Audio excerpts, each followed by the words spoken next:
Imagine standing before a burning rope, with a narcissist on the other end, the one who once manipulated you, who made you doubt your own worth. They scream, "Don't leave me, I need you!" But you know that if you pull that rope, you'll be engulfed in their flames. Today, I'm going to tell you what happens when you set that rope ablaze, when you walk away and never look back. I used to be on the other side of that rope, a narcissist, someone who thrived on control and sweet lies. But I changed. I looked in the mirror and faced the monster within. Now I'm here, not to justify, but to hand you the key to escaping the darkness I once created.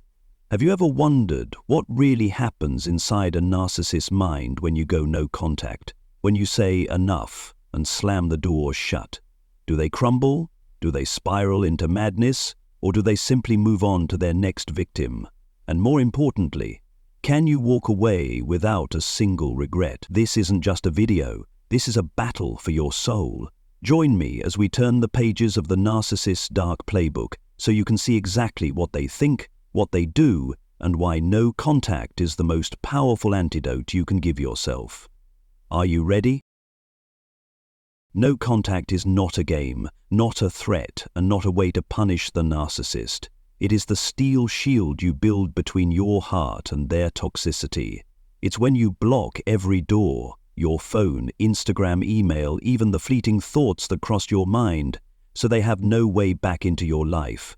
Think about Sarah. She loved a narcissist for 5 years, endured empty promises and nights of endless tears. One day, she blocked his number, erased every trace of him from social media, and for the first time in 5 years, she heard the sound of her own laughter. That is the power of no contact. It doesn't just cut them off, it gives you back to yourself. This is the first step to living with no regrets. Not because you want them to suffer, but because you deserve to be free. But don't think it will be easy. When you put up that shield, the narcissist will do everything in their power to break it, and that's where the story gets interesting. When you go no contact, the narcissist's world shakes like an earthquake. I know because I've been inside that mind, a chaotic, dark place where the ego is king and control is oxygen. Let me take you deep inside. Every thought, every fear, every trick they will use to pull you back in. First thought, they can't live without me. They sit there in the darkness of their own room, maybe slouched in an old armchair, the dim glow of their phone screen casting shadows over a tense face. They stare at the empty contact list where your name used to appear daily, smirking as they whisper to themselves, "They'll be back. No one can ever leave me." This isn't the confidence of an ordinary person. This is narcissistic grandiosity, a core trait of narcissistic personality disorder as defined by the DSM-5. In their distorted universe, they are not just the center, they are the blazing sun, and you're merely a tiny satellite orbiting them, dependent on their light for existence. The thought that you could live without them, that you had the audacity to step out of their gravitational pull, is an alien concept, practically absurd in their mind. They don't believe you're strong enough, independent enough to stand on your own because for so long they've planted the idea in your head that you need them, that you are nothing without them. So when you go no contact, they don't panic, at least not right away. Instead, they reassure themselves with arrogant certainty. This is temporary. They'll call, they'll apologize, they'll beg me to come back, just like before. They might crack open a beer, turn on the TV and wait, as if you were a lost dog that would eventually find its way home. But then time passes, 5 minutes, an hour, a day, and the phone remains silent. No messages, no notifications, no sign that you're second-guessing your decision. That's when they start to act. They send a text, "I know you'll regret leaving me." A statement that is both a declaration and a threat, as if they are trying to convince both you and themselves that you can't possibly escape. But when the screen stays dark, when no typing bubble appears, their ego, the fragile construct built on admiration and control, starts to crack. Imagine a grand ornate mirror reflecting the perfect image they've crafted of themselves. Intelligent, irreplaceable, irresistible. Every time you don't respond, a tiny fracture appears. At first they might ignore it. They're probably just busy. But as the silence stretches on, the cracks spread, deepening, widening, until the mirror shatters into sharp, jagged pieces. That's when, for a fleeting moment, they realize they may no longer be the center of your universe. And that realization, no matter how brief, is something they cannot tolerate. From a psychological perspective, this is how their fragile ego operates. They need you to validate their worth, to reinforce the belief that they are the most important person in your world. When you disappear, they don't just lose you, they lose the mirror that reflects their greatness. But instead of facing that truth, they cling to delusions, because admitting that you can thrive without them means admitting they are not as powerful as they believed, and that is a reality they will fight to the bitter end to deny. Second thought, they're betraying me. Then another storm crashes into their mind. No longer cold arrogance, but frantic suspicion. Their thoughts spiral into vivid, movie-like scenarios. They're definitely with someone else. They dared to replace me. They picture you in the arms of someone new, maybe a tall guy in a flannel shirt at a bar, or a gorgeous woman sipping lattes with you at Starbucks.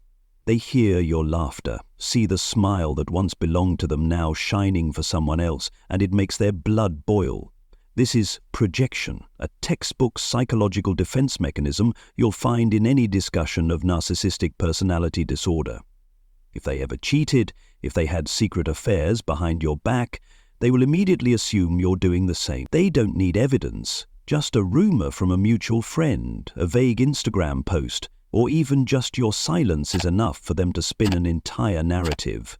They've had someone else all along, they tell themselves. I've been betrayed, disrespected, discarded. But what's the reality? You might just be curled up on your couch, hugging a pillow, re-watching The Office for the 10th time, with zero interest in romance. To them, your independence is not a personal choice, it's a direct attack on their pride. They cannot fathom that you might be happy without needing someone to immediately fill the void they left behind, because they could never live that way. They need others to feel whole, so they assume you must as well, and if you don't need them, then you must be replacing them with someone they imagine to be better, more attractive, more successful than they are. That thought slices through their inflated ego like a razor-sharp knife, and they cannot handle it. Picture them sitting there, scrolling through their memory like an amateur detective, analyzing every last moment with you. That last time they laughed, it was weird. Must have been because of a message from someone else. They might open Instagram, searching for clues, a like, a comment, anything to confirm their theory. If they find nothing, they make something up, they deleted the evidence. They're smarter than I thought. But this obsession isn't about love. It's about their inability to accept being replaced, forgotten, or seen as not good enough. Psychologically, this is how they protect their fragile ego.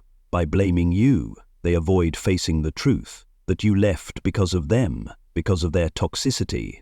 Projection isn't just an escape, it's how they rewrite the story, casting you as the villain so they can remain either the victim or the hero.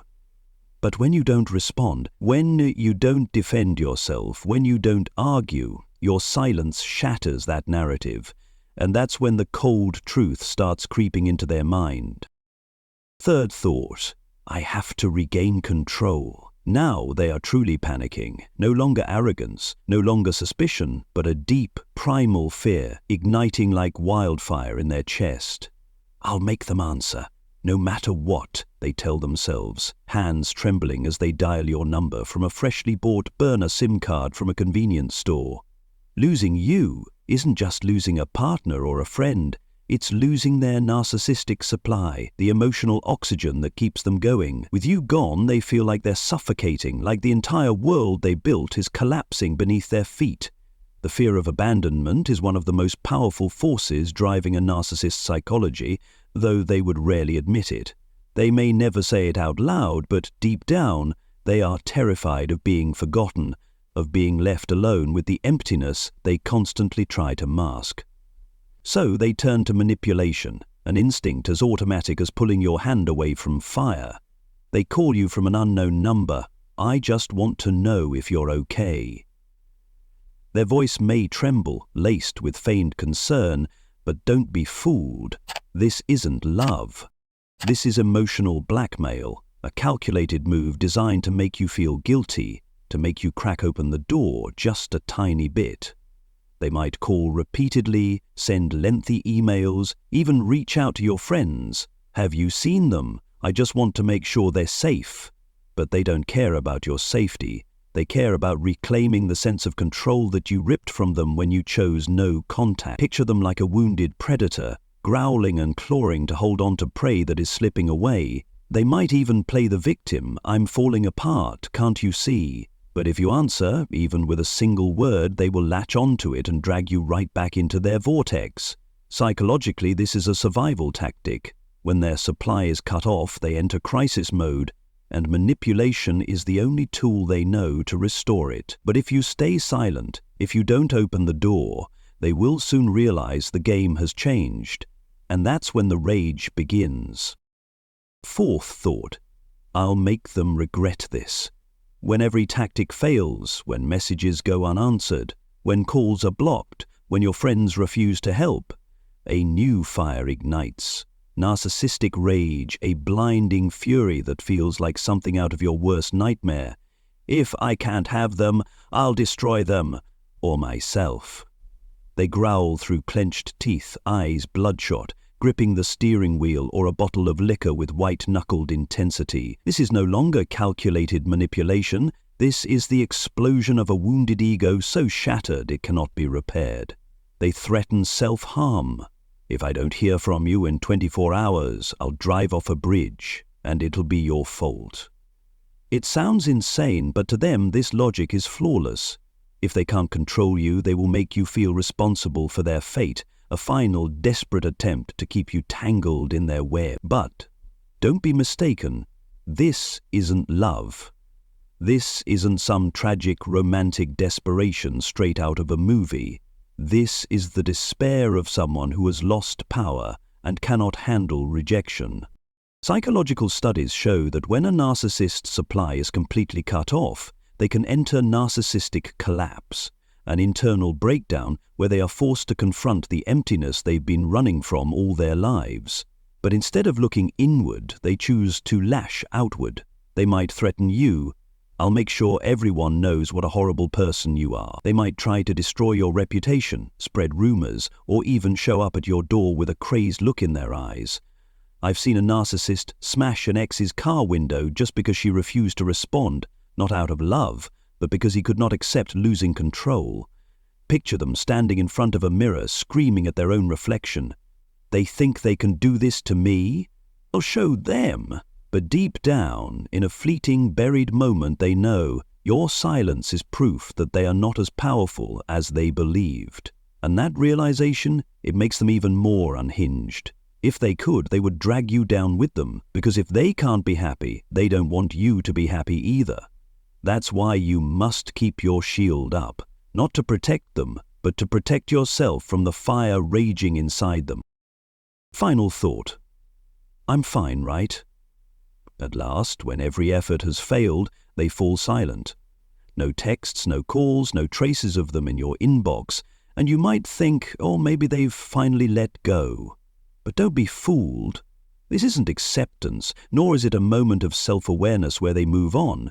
This is silent treatment, a passive-aggressive manipulation tactic designed to make you doubt yourself. Maybe they really don't care. Maybe I misunderstood them. On the outside, they may appear calm, posting forced smiles on Instagram, going out with friends, maybe even jumping into a new relationship as if you never existed.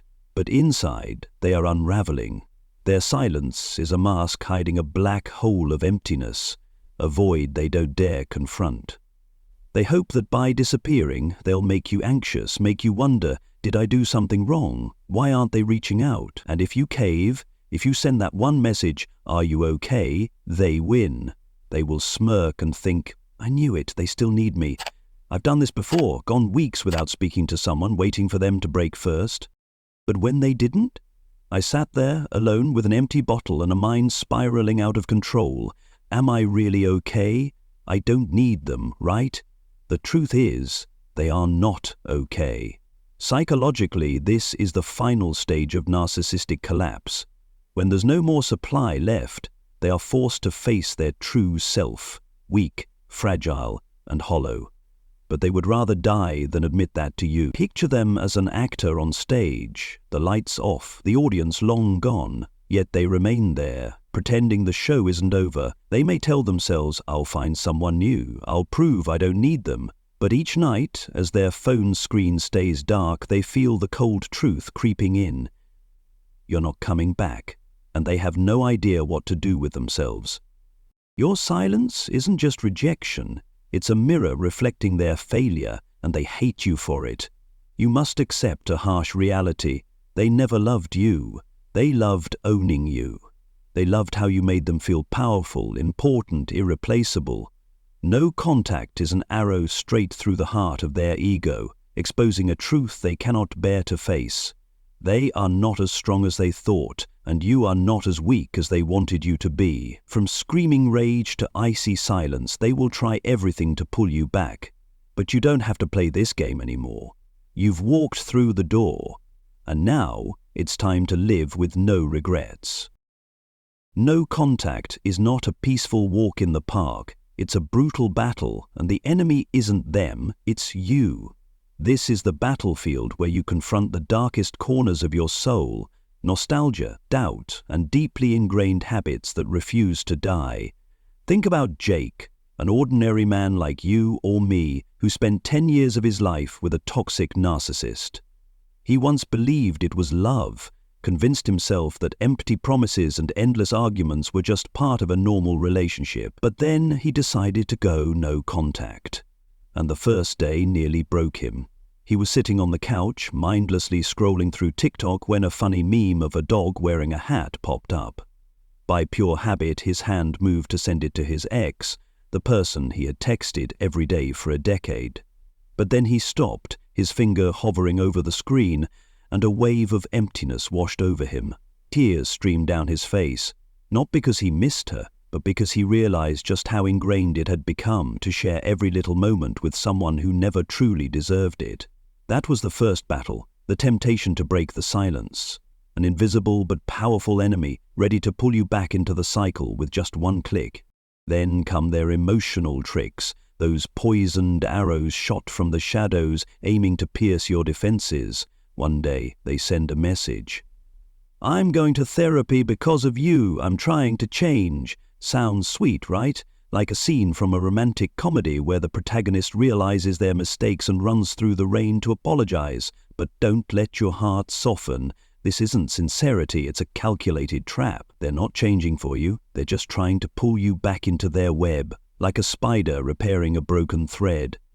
I've been there. I've said those exact words to someone I didn't want to lose. Not because I loved her, but because I needed her to feel like I mattered. I remember texting, "I scheduled an appointment with a therapist, just give me one more chance."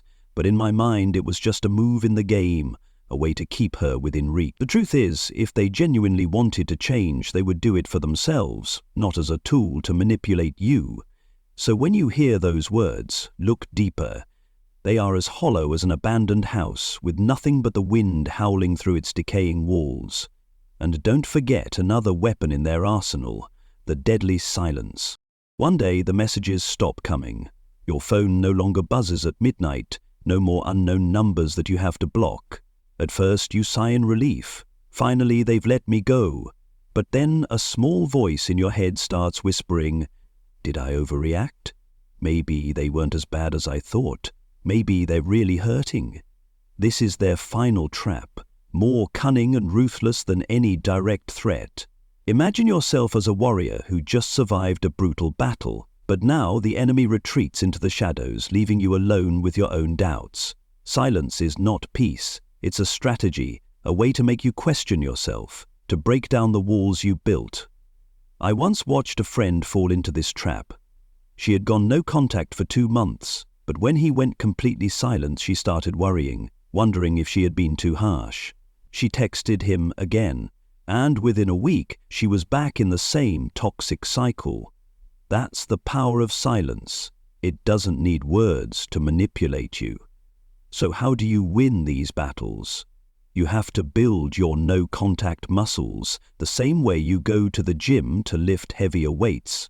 Every day, you don't reply, every time you resist the urge to check their Instagram, every moment you stop your mind from wandering into old memories, that's a small but significant victory. Think of it like a test of endurance. At first, you can only lift 5 pounds, but as the days go by, you grow stronger, more confident, until one day, you can throw their entire past out the window without a second thought. If you have children together, the battle is more complicated but not unwinnable. You make them a ghost in your life by using a lawyer, by using co-parenting apps like Our Family Wizard to communicate only about what's necessary, pick-up times, school schedules. Don't let them use your children as an excuse to creep back in. "The kids miss you so much" is a line I've heard from a narcissist before, but it was just a tactic to break through my defenses. Set ironclad boundaries. They can contact you via email with your lawyer CC'd, and you only reply to messages about the kids. Nothing more, nothing less. This war is not easy. There will be days when you feel alone, like you're standing in the middle of a battlefield covered in fog with the ghosts of your past haunting you. There will be nights when you want to text, "Are you okay?" just to soothe the ache in your chest. But every step you take, every time you choose silence over response, is a step closer to freedom, a life without regret. You don't have to win the whole war in one day, just win the small battles. And one day you'll realize you've crossed the front lines, leaving them behind in the wreckage of their own destruction. Have you ever dreamed of a perfect Hollywood ending? A moment straight out of those sappy Netflix rom-coms you watch on a Saturday night, where they kneel in a field of wildflowers, the red glow of the sunset painting their tear-streaked face, violins playing a symphony of forgiveness. They take your hands, look into your eyes and whisper, "I was wrong. I can't live without you." Then you share one last embrace, a long cinematic hug where time seems to stand still before you both smile and walk away, each going your separate ways, but with peace in your heart. Wake up. That's a fantasy, and reality is crueler than any M. Night Shyamalan plot twist. What's the truth?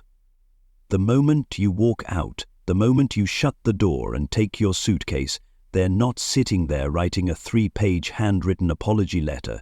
No, they're picking up their phone, scrolling through their contacts, and texting someone new, "Babe, what are we eating tonight?" I'm not joking. I've seen it happen. I've been part of it. I remember, after someone left me, I sat there for less than 10 minutes before opening Tinder and texting another girl, "Hey, do you like sushi?" Not because I was strong, not because I didn't care, but because I needed someone, anyone, to fill the empty space they left behind. Picture this. They send you an emotional text, "I miss you so much. You're everything to me." You read it, and for a moment your heart aches, wondering if maybe they really do regret everything. But then they turn to the person sitting next to them on the couch and ask, "Pepperoni pizza? Or do you want to try something new?" That is the reality of a narcissist. They don't need you. They need someone, anyone, to fill the endless void inside them, to keep their ego from collapsing. You were just a role in their play, and the moment you left the stage, they found a new actor. No audition necessary. That Hollywood dream, the romantic ending you've been clinging to, isn't reality. It's a sedative you inject into your own mind to delay the pain, to convince yourself that maybe they'll change, that your story deserves a beautiful resolution. But here's the good news. No contact means you get to write your own ending. You don't need them to beg, you don't need their tears, and you sure as hell don't need violins playing in the background to feel complete. You're the director of this movie, and in this final scene you walk out of their darkness, the sunlight hitting your face, your steps stronger than ever. They're left behind, not in some Hollywood romance, but in the ruins of their own making. And you walk toward a city of lights, a future without them. A woman, after 15 years of having her life force drained by a narcissist, finally decided to go no contact. She once believed she couldn't live without them, convinced that their manipulation and control were all she deserved. But then she slammed the door shut, stepped out of the darkness, and now she writes books, laughs more, and lives a life she never even dared to dream of before. This isn't revenge, it's rebirth. It's living proof of the power of no contact. No contact is the most powerful declaration you can make for yourself. You don't need them to shine. They may scream in desperation, threaten you with venomous words, or lurk in silence like a hidden trap, but none of that matters anymore. You are on the other side of the door, where they can't reach you, can't touch you, can't hurt you ever again. I have laid bare the twisted mind of the narcissist for you, every distorted thought, every manipulative trick, so that you can finally see the truth. The power was never in their hands. It was in yours all along. Now it's time for you to take that power, rise and walk forward on your own path. But this journey is not one you have to take alone. We are stronger when we move forward together. I want you to be part of this channel's community, a place where people like you and me share our stories, support one another, and build lives without regret. Drop your thoughts in the comments. Which battles have you fought? What's still holding you back? Check the link in the video description to join our group, where you'll find inspiration, encouragement, and people who truly understand what you're going through. And finally, hit like if you're choosing to live without regret. Subscribe so you don't miss a single step in this journey. Thank you for being here, for taking the time to uncover the truth and reclaim yourself. Now, go out there, take a deep breath, and live the life you deserve, a life no longer shadowed by them.